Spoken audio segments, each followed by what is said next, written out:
Tasso Gereissati vai ser o relator da reforma da Previdência no Senado. E claro, político experiente que é, já foi governador do Ceará, um dos mais importantes estados do Nordeste, o Tasso Gereissati sempre merece a atenção da imprensa e não é diferente com o comentarista político Eduardo Oineg. O que você achou da entrevista dele, Oineg? Bom dia.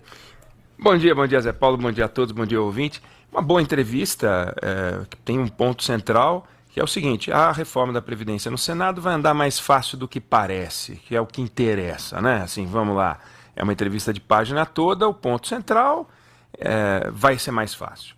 A Folha destacou que quanto mais calado o Bolsonaro ficar, mais fácil se aprova a Previdência. E aí vem o segundo ponto, que é a análise que ele faz do presidente Bolsonaro, e que ela não é feita apenas por ele, não. Vários líderes políticos no Congresso Nacional têm a mesma avaliação, que basicamente é o seguinte: o presidente fala demais, o presidente diz coisas, em várias delas que têm um viés autoritário, que são absurdas, mas o efeito dessas falas tem sido cada vez menor. Eu não sei se isso é uma tendência ou se isso não é uma tendência, mas ele vai falando cada vez mais, a capacidade que você tem de ficar chocado vai diminuindo, porque elas vão crescendo em intensidade. Na semana passada, o presidente sugeriu, claro que foi em tom de brincadeira, claro que foi em tom de provocação. Mas foi levado a sério, né, Oineg? Mas ele falou, né? Até em Portugal, lá o jornal Correio da Manhã publicou.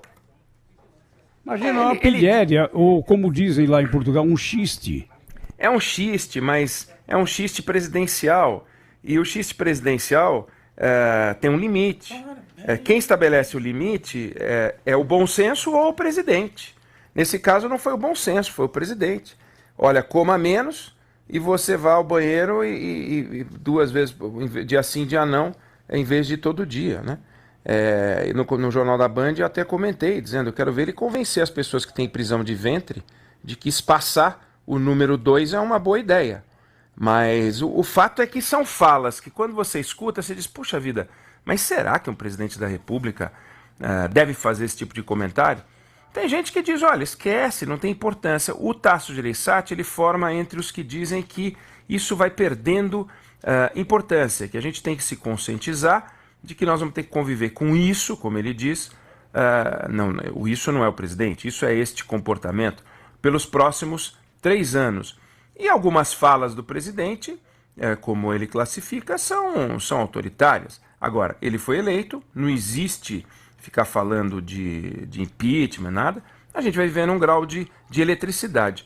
Ele critica, ele pede só calma nessa fase da Previdência para que a gente consiga aprovar a reforma lá, né? Então, segurar a indicação do filho, andar devagar com a reforma tributária, coisas desse tipo. Agora, você sabe que tem uma coisa interessante que eu acho que é importante, e eu até comentei isso de certa forma. A gente tem um país dentro desse Congresso Nacional, um país na Presidência da República, e é da soma desses 2 países que vai nascer, ou que pode nascer, o futuro do país, né? Tem que ser da soma. E o Congresso tem uma agenda e a Presidência da República tem outra. E o governo Bolsonaro tem uma terceira agenda. Se você for pegar a agenda do Paulo Guedes, é uma agenda muito interessante de transformações. Ele vai listando privatizações, desregulamentações, desburocratizações. Ele é a favor daquele desmonte do Estado.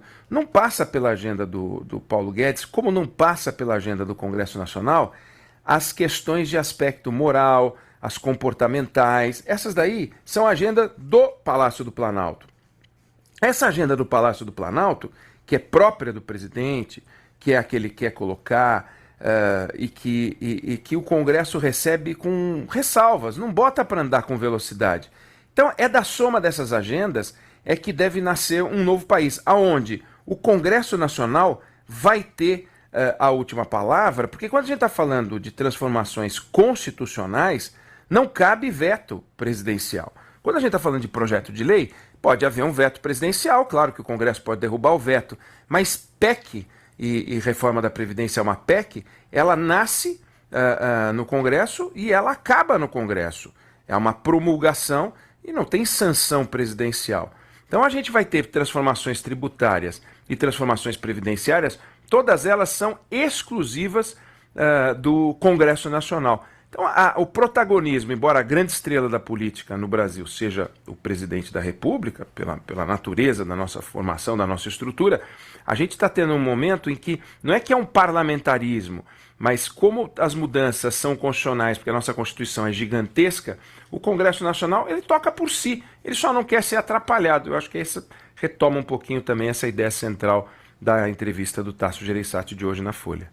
E essa questão envolvendo aí a usina binacional de Itaipu, hein? O presidente do Paraguai ontem, na sua residência, depois, durante 7 horas, a força-tarefa do Ministério Público Paraguaio, montada nos moldes aqui da nossa Lava Jato. E a oposição agora está pretendendo realizar manifestações de protesto por causa desse prejuízo que, segundo a oposição, o Paraguai está tomando por ter negociado com o Brasil essa venda da energia excedente. A Itaipu é de 74, né? 74 era o Geisel e o Stroessner. E fizeram essa usina hidrelétrica, que é uma coisa fenomenal, e que se o Brasil tivesse feito, e aí tem um monte de gente falando, se o Brasil tivesse feito várias outras usinas, em vez desta em parceria com o Paraguai, a gente estaria numa posição muito melhor, porque o controle da usina, ela chama usina binacional, porque nenhum dos dois manda no comando, embora o grosso da energia elétrica seja consumida pelo Brasil, e o preço da energia é que faz a diferença. Obviamente, para uma economia muito menor do que a nossa, a economia paraguaia, o preço que se cobra pela energia elétrica é monumental para a economia paraguaia. Nunca passou pela minha cabeça, imagino que nunca passou pela cabeça de alguém, que um presidente da República, no caso do Paraguai, no momento da economia paraguaia, que é boa, viu? Não é um momento da economia ruim, muitos empresários brasileiros lá, agro ali, fosse enfrentar um susto desse, um risco de impeachment, por causa do preço da energia, embora isso sempre tenha ficado no radar.